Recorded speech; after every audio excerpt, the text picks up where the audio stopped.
My wealthy aunt and uncle demanded that I, their poor nephew, clear out every last piece of my grandmother's worthless junk from her house in 48 hours so they could sell it. I complied, and that junk is now funding my entire future, while they were left with a hollowed-out shell of a house they can't sell. My world, for most of my life, smelled of lavender and old books. It was the world of my grandmother, Eleanor. I wasn't a financial success story like the rest of my family. I was a part-time librarian with a small apartment and a 10-year-old car. But every weekend, I would drive out to her little house, a place where time seemed to slow down. We'd drink tea, she'd tell me stories about her life, and I'd help her with the things that had become difficult. Fixing a leaky faucet, tending her garden, carrying in groceries. My relationship with her was the richest part of my life. The stakes were never about her will or her money. They were about honoring the memory of the one person who valued my time more than my salary. The antagonists were my Aunt Carol and Uncle Robert. They were successful. A real estate developer and a high-powered consultant who lived in a sterile McMansion and drove matching luxury SUVs. They visited my grandmother twice a year, on her birthday and on Christmas Day, staying just long enough to take a few photos for social media before complaining about the drive home. They saw Grandma's house not as a home filled with memories, but as an appreciating asset. They treated me with a kind of pitying disdain, like I was a charity case. I remember one Thanksgiving, Robert clapped me on the shoulder and said, loud enough for everyone to hear, "It's great that you can find the time to help your grandmother out, James. It's good to have a hobby." They didn't see my love for her, they saw a glorified handyman. Grandma Eleanor passed away at 92, leaving a hole in my heart. The following week, we all sat in a lawyer's office for the reading of the will. Aunt Carol was already talking to Uncle Robert about which contractors to hire for the inevitable renovations. The lawyer, a kind-faced man named Mr. Davis, began to read. "To my loving daughter Carol and her husband Robert," he read, "I leave my house and the property upon which it sits, in gratitude for all their support over the years." Carol let out a small, triumphant sigh and squeezed Robert's hand. They both shot me a look, a mixture of pity and victory. Then Mr. Davis continued. "To my beloved grandson James," he said, his eyes meeting mine over his glasses. "In recognition of the countless hours we spent together, the stories we shared, and the love he showed me every single day, I leave him a gift of far greater value. The entire contents of my house." The words hung in the air. The entire contents. I saw the smirk on Robert's face. To him this was a joke. A consolation prize.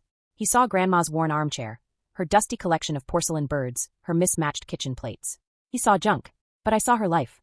I saw the chair she sat in when she told me about meeting my grandfather. I saw the teacups we used every Sunday.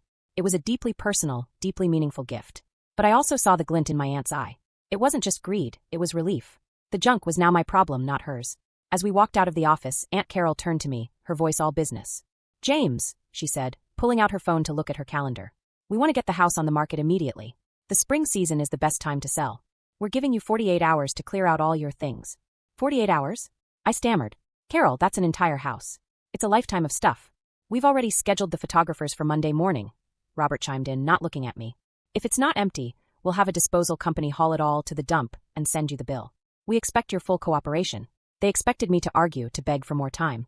But looking at their cold, determined faces, I made a decision. I took a deep breath and gave them a calm, steady nod. "You're right," I said, my voice even. "You need to sell the house. I'll cooperate completely. I'll have the entire contents removed by Sunday evening." I made sure to emphasize those words. They heard compliance. But I intended it as a promise. Their victory made them cruel. Carol started texting me every few hours. "Making good progress? Remember, Sunday at 5 p.m. She even sent me a link to the real estate listing they had already created, complete with pictures of my grandmother's furnished home. Just listed. "This charming home will be empty and ready for viewing on Monday." It was a power play, a way to rub my nose in what they had and what I had lost. They weren't just clearing a house, they were erasing my grandmother, and they wanted me to do the heavy lifting.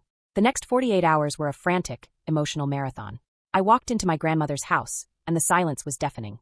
I was surrounded by the physical embodiment of her life, and I had been ordered to dismantle it. Every drawer I opened, every box I sorted, was a fresh wave of grief. There were old letters from my grandfather, my childhood drawings she had saved, her collection of vinyl records. This wasn't a logistical problem, it was an emotional one. I was being forced to rush through the sacred act of saying goodbye, all while the clock was ticking down on my aunt's cruel deadline. I was overwhelmed. I called my best friend, Maria, in a panic Friday night. She was at my grandmother's house an hour later with a box of donuts and a roll of trash bags. "Okay," she said, looking at the monumental task ahead. "Where do we start?" She didn't just help me pack. She sat with me on the floor and cried with me when I found my grandfather's old army medals. She was my rock. My grandmother had a friend, an eccentric older woman named Patricia, who ran a small antique shop in town.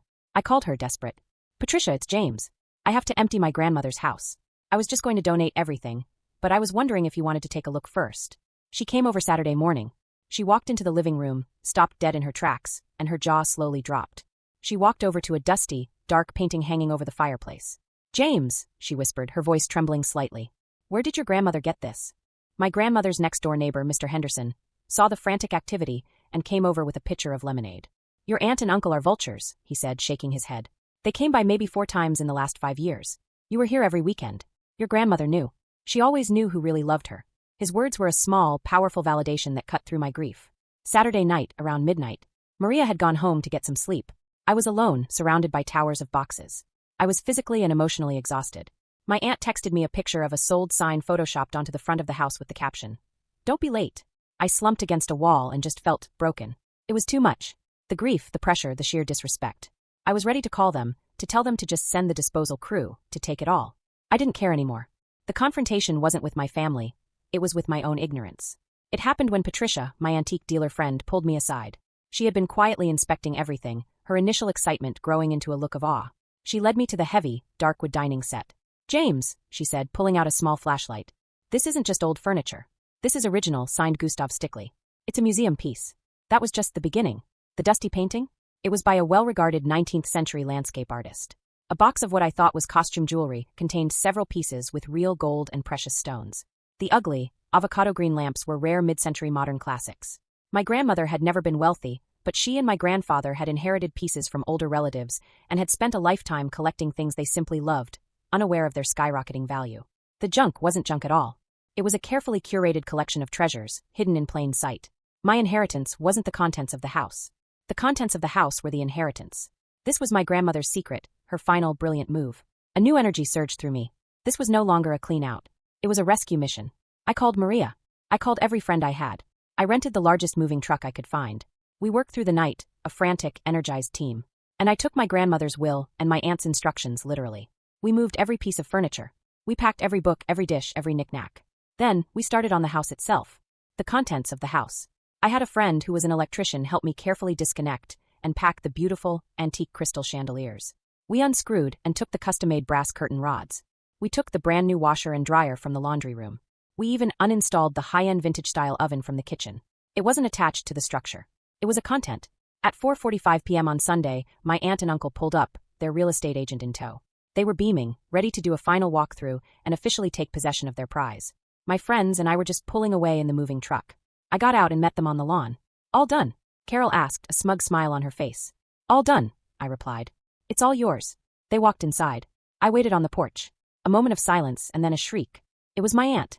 She came storming back out, her face a mask of disbelief and rage. "What have you done?" she screamed. "The house it's gutted. Where are the light fixtures? Where is the oven? Where are the drapes?" Uncle Robert was right behind her, sputtering. "You can't do this. This is theft." I held up my phone, showing them the text message from Carol. Then I pulled out the copy of the will. "The will says I inherit the entire contents," I said calmly. "And your exact words, Carol, were for me to clear out all my things. I have simply and fully complied with your request." The real estate agent, a woman with a pained expression, walked out behind them. "Robert, Carol," she said quietly. "I'm afraid he's right. Worse, without the fixtures and appliances, and with the damage done to the walls from removing them, the house is no longer in the condition it was when the offer was made. We have to relist it. And the value has dropped significantly." The thematic climax was the look on their faces. The slow, dawning horror as they realized that the junk they had despised, the junk they had forced me to remove, was where all the real value had been all along. Patricia, the antique dealer, helped me arrange a formal auction for some of the key pieces.